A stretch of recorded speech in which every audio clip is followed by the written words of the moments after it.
This was super unplanned. I was gonna do an upload, but there's not enough room on my camera. Surprise, surprise.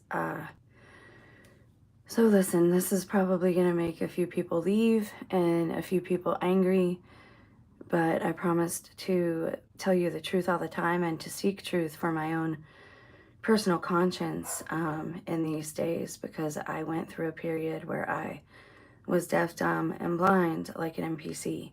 And so I try to have empathy, and I try now to just seek truth wherever it may be found. So I stumbled upon a book in the Bible that is never, and well, I'll say seldom because I've never heard it, read as a part of a sermon. And it speaks volumes. And I sometimes have a problem with Paul because I feel like Protestants especially tend to follow Paul and not Christ. And there is a difference. I'm not going to say he's not a saint, but there's definitely a difference there.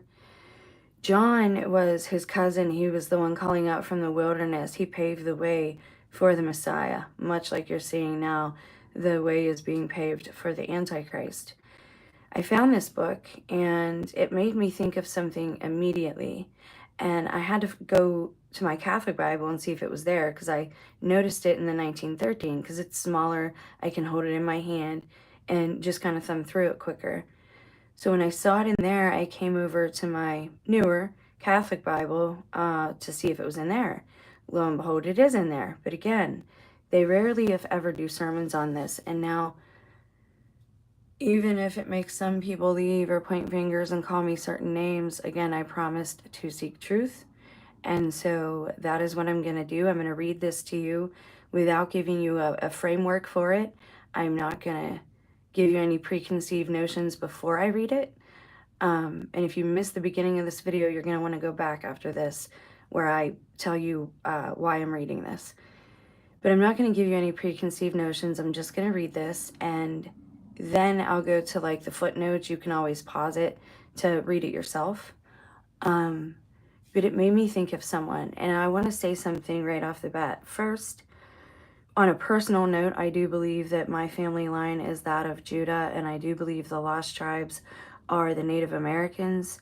I also believe that the tribe of Judah is the bloodline of David, which is also the bloodline of Christ. I do believe there are people of that bloodline here now.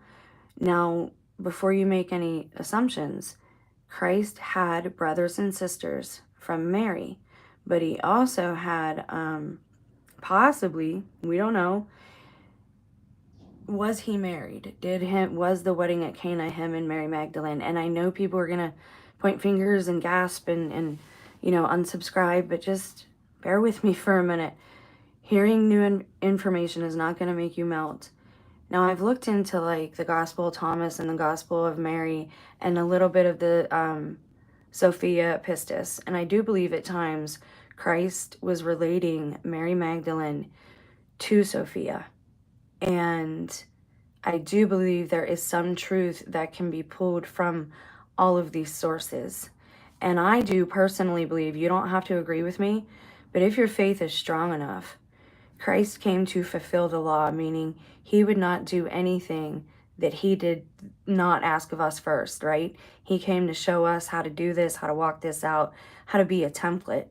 Why though? Why did God create us? Simply because he wanted to share love. He wanted to have a family. And so he created us, and free will allows us to go to him through love or not. And I do believe it does not harm my personal faith if it were to come out that Christ and her had children.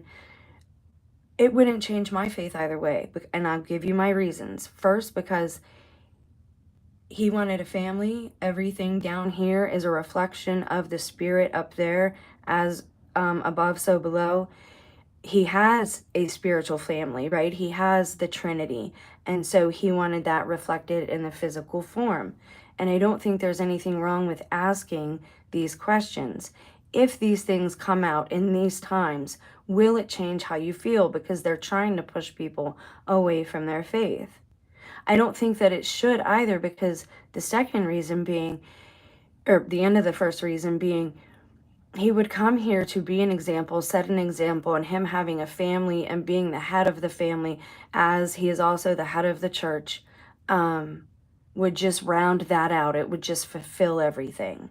For me, it would not change my faith.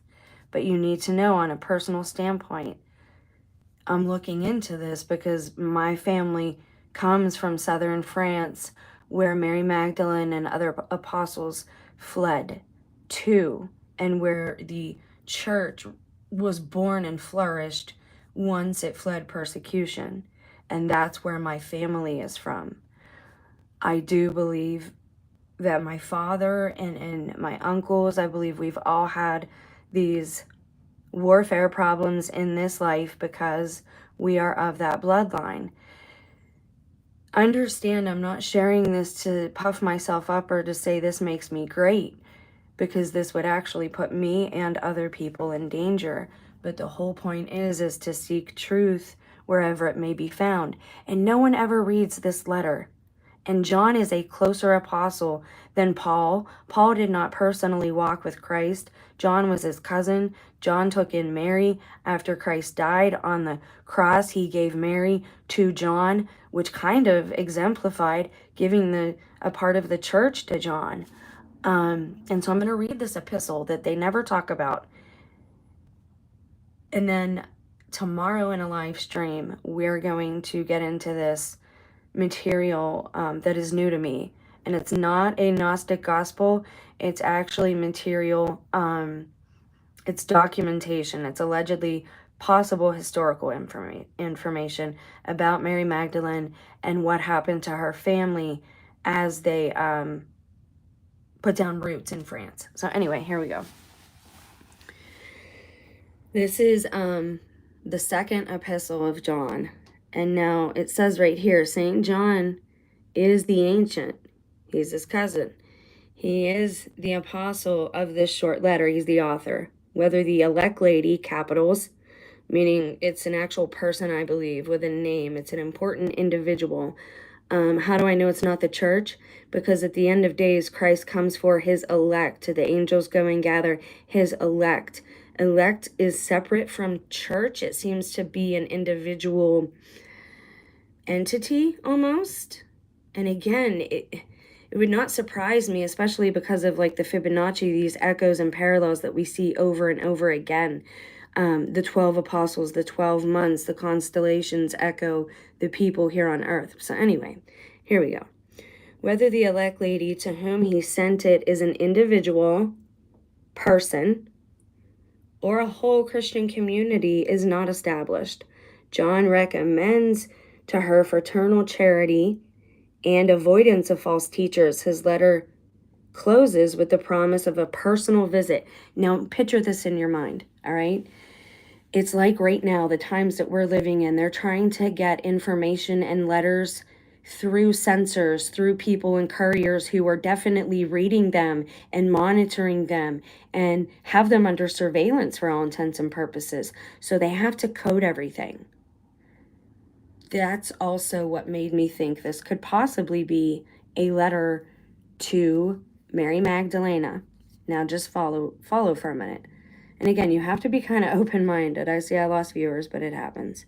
Now, these parts aren't actually in the actual letter. This is to make it easier for us. This is telling you this is the greeting. Then he's warning her, okay? And I think he's warning her possibly about Peter and false teachers who got in with false doctrine from the very beginning. But we'll get into that later. Well, not in this video. This is going to be super short. So this is the him greeting her, the presbyter to the elect lady and to her children, whom I love in truth, and not I alone, but also all who have known the truth, for the sake of the truth, which abides in us and will be with us forever. Grace, mercy, and peace be with you from God the Father and from Christ Jesus, the Son of the Father, in truth and love. Now, Son is capitalized, much like you see lady is capitalized here. We can make that relation and understand they're talking about an actual entity here, right? I'll continue, because I don't think church is capitalized throughout this. I'm sorry, my back's hurting and I'm kind of just kneeling as I clean my room. Hang on, here we go. Brotherly love, I rejoice greatly that I found some of thy children walking in truth according to the commandment that we have received from the Father. And now I beseech thee, lady, not as writing to thee a new commandment, but that which we have had from the beginning, that we love one another. And this is love, that we walk according to his commandments. This is the commandment, that just as you have heard from the beginning, you should walk in it. And that's from the Sermon on the Mount. The one law that Christ left was to love above all things. I apologize. Sammy is waiting on me, but I'm going to finish this. And then we will look into this material I found that is new to me, which is rare these days for me, tomorrow or in the next live. This is his warning. For many deceivers have gone forth into the world who do not confess Jesus Christ as the coming in the flesh. This is the deceiver and the antichrist. Notice how it's capitalized, meaning an individual person. Look to yourselves that you do not lose what you have worked for, but that you may receive a full reward. Anyone who advances and does not abide in the doctrine of Christ has not God. So here he's encouraging her to continue on, because she ends up living in isolation after this. And he is writing her when he is on Patmos, the island, and he is in exile in jail. He who abides in the doctrine, he who has both the Father and the Son. If anyone comes to you and does not bring this doctrine, do not receive him into the house, or say to him, welcome, for he who says him, welcome, is sharer in his evil works. So he's telling you to keep workers of iniquity away. I apologize. I'm almost done. Though I have much to write to you, I do not wish to do so with paper and ink, for I hope to be with you and to speak face to face, that your joy may be full. The children of thy sister elect greet thee. So he's telling her, I think, that he has her family with him and that they're coming for a visit, but he has to deliver this message secretly, because again, it was a time of high conflict and they were both under scrutiny and severe persecution. What do you guys think? Are you open-minded enough to seek truth wherever it may be found?